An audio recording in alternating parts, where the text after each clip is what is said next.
Target point chapter 6 ઉપયોગ રબરનો। એક વખત સ્વામી વિવેકાનંદ જર્મની ગયા હતા। એક સભામાં તેમની મુલાકાત જર્મન ચિંતક સાથે થઈ। અનેક મુદ્દા પર ચર્ચા કરતા કરતા જર્મન ચિંતકે કહ્યું કે પેન્સિલ અને રબરનો ઉપયોગ જ નાના બાળકોને કરવા ન દેવો જોઈએ, કારણ કે પેન્સિલથી લખેલું રબરથી ભૂંસી શકાય છે।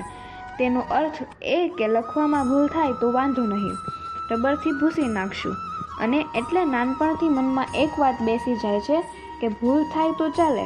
જર્મન ચિંતકના વિચારોથી પ્રભાવિત લોકોએ તેમની પ્રશંસા કરી।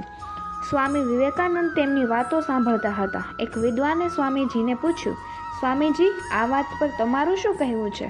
સ્વામીજી બોલ્યા, હું આ વાત સાથે સંમત નથી। જર્મન ચિંતકે પૂછ્યું, તમારો શું મત છે? સ્વામીજીએ કહ્યું, મારા મતથી પેન્સિલ રબરનો ઉપયોગ કરવો અને બાળકોને કરવા દેવો જરૂરી છે। જેમ પેન્સિલથી લખવામાં કોઈ ભૂલ થાય તો રબરથી ભૂંસી શકાય છે અને થયેલી ભૂલને સુધારી શકાય છે। જેને પોતાની ભૂલની ખબર પડે છે અને જે પોતાની ભૂલ સુધારવા માંગે છે તેને રબર સાથ આપે છે। કોઈ પણ ભૂલ એવી નથી કે જે ભૂલ થઈ છે તે સ્વીકારી સુધારવાની ઈચ્છા હોય તો સુધારી ન શકાય। રબર સૌથી જરૂરી અને ઉપયોગી છે। પોતાની વાતને વધુ ઊંડાણથી સમજાવતા સ્વામીજી બોલ્યા, પેન્સિલથી લખવામાં થયેલી ભૂલને રબરથી ભૂંસીને સુધારી શકાય છે, તેમ જીવનમાં સંબંધોમાં થયેલી ભૂલ માફીનું રબર વાપરીને કે પછી મીઠા શબ્દો વાપરીને કે પછી પ્રેમપૂર્ણ વ્યવહારથી હંમેશા સુધારી શકાય છે।